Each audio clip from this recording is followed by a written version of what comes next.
internet.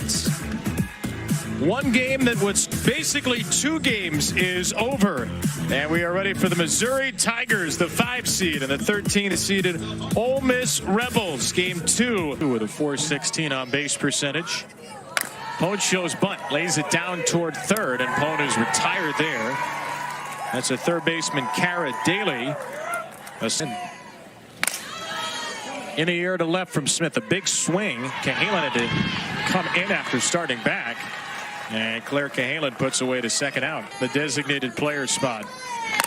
Furbush takes one out to right field, and that ball's caught by Lenzer. Kaylee Lenger, who made the right step at the last moment.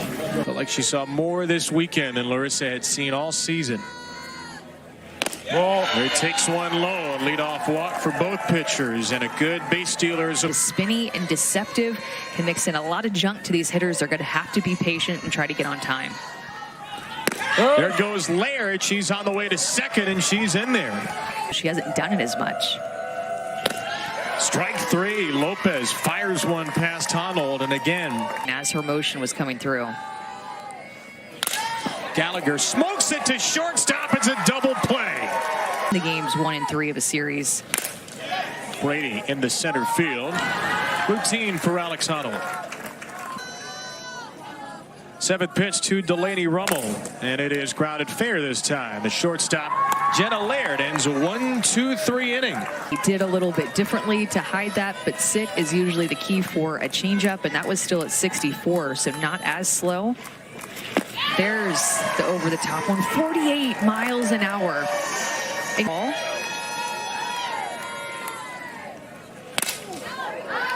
Deep to right from Julia Crenshaw. 2 strikeouts in the inning for Brianna Lopez there in the last month. A slow ground ball from Starr to second. And Gallagher throws her out. And after walking Jayla Lassiter, Lauren Krings has retired 8 years ago. Smoke to left field, and Lassiter has the first base hit for Ole Miss.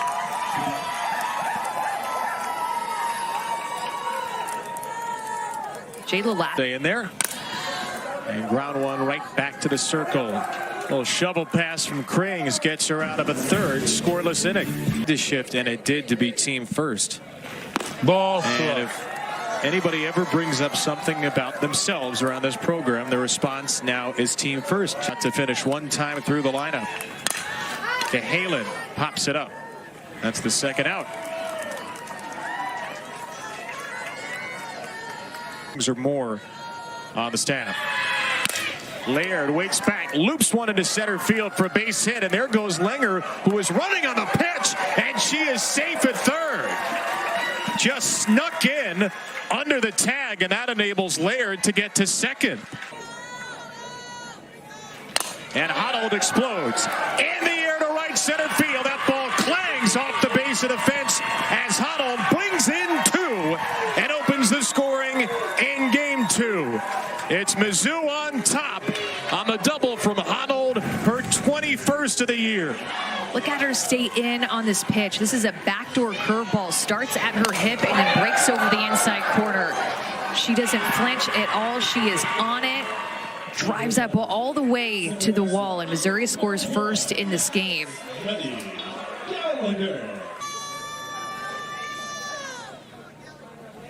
Ball.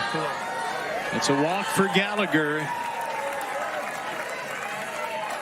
Lopez stayed in to face 3 straight left base runners. That ball is belted up the middle. Abby Hay with a laser beam into center. Honnold's coming to the plate to score. A 2-strike delivery, a mash up the box from Hay, and it's a 3-run third for Mizzou. What a great at-bat by the freshman, Abby Hay, who has been a leader for this offense. Got her hands out to that pitch.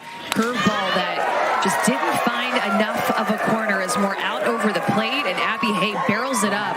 Previous staff at Mizzou followed Larissa here. Well, she walks, and Missouri is going to bring up all 9 in the inning. I would think we're going to see it. But a pitcher converted to a catcher. She felt like Julia could do the same. Crenshaw drills one in the air the other way. That will be the inning. Cleathurma strands 3. What do you need to do to be successful? You tell me. This time Hay finds it in the sun, and Furbush does foul out ultimately. And Krings told her, I want to throw freely. Point for Lauren Krings late in this season. De Leon up in the air to right center field. Angelita De Leon smacks it off the top of the fence and slides in safely with an Ole Miss double. Amy Traxel, a first pitch double, sets up Lexi Brady. She attacks early on a ground ball to third. And despite the quick swings, Lauren Krings has a scoreless fourth. Even better if that changeup and drop ball have gotten more consistent this year. Swing and a miss. Back-to-back punch outs. Different look. A ground ball off the mid of Cleathurma, and that will enable Cahalan, the freshman, to reach just her 4th hit of the year. The championship game. Laird puts the ball in the air to left. Pone ducks in to make the catch on the line. I'm trying to figure out how I can go over there and use it. You deserve it. You're going to have the longest day of anybody here. That's popped up to Gallagher by McKay.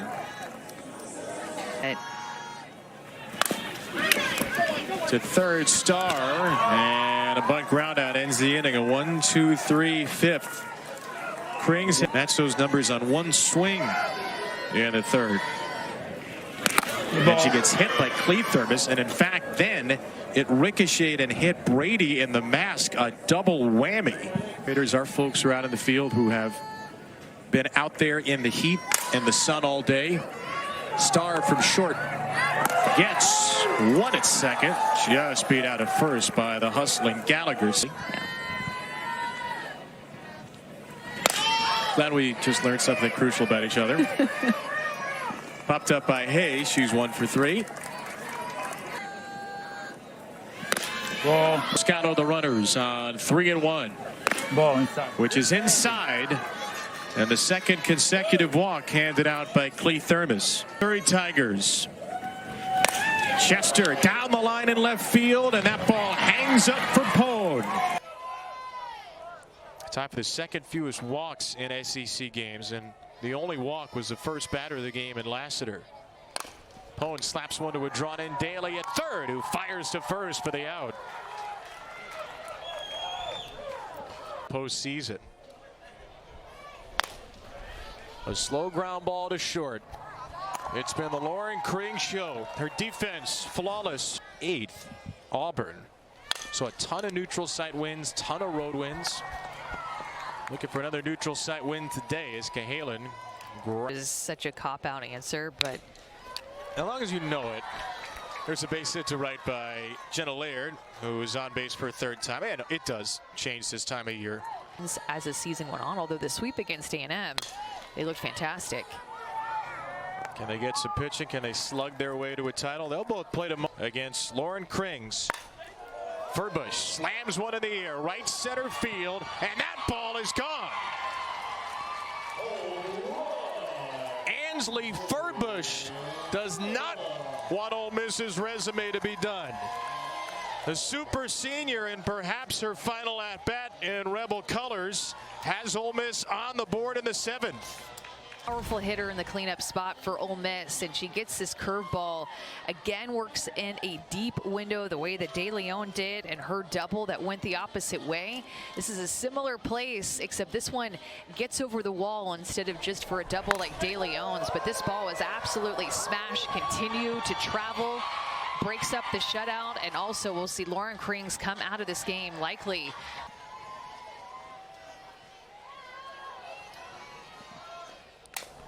A slow ground ball to a drawn-in Daly.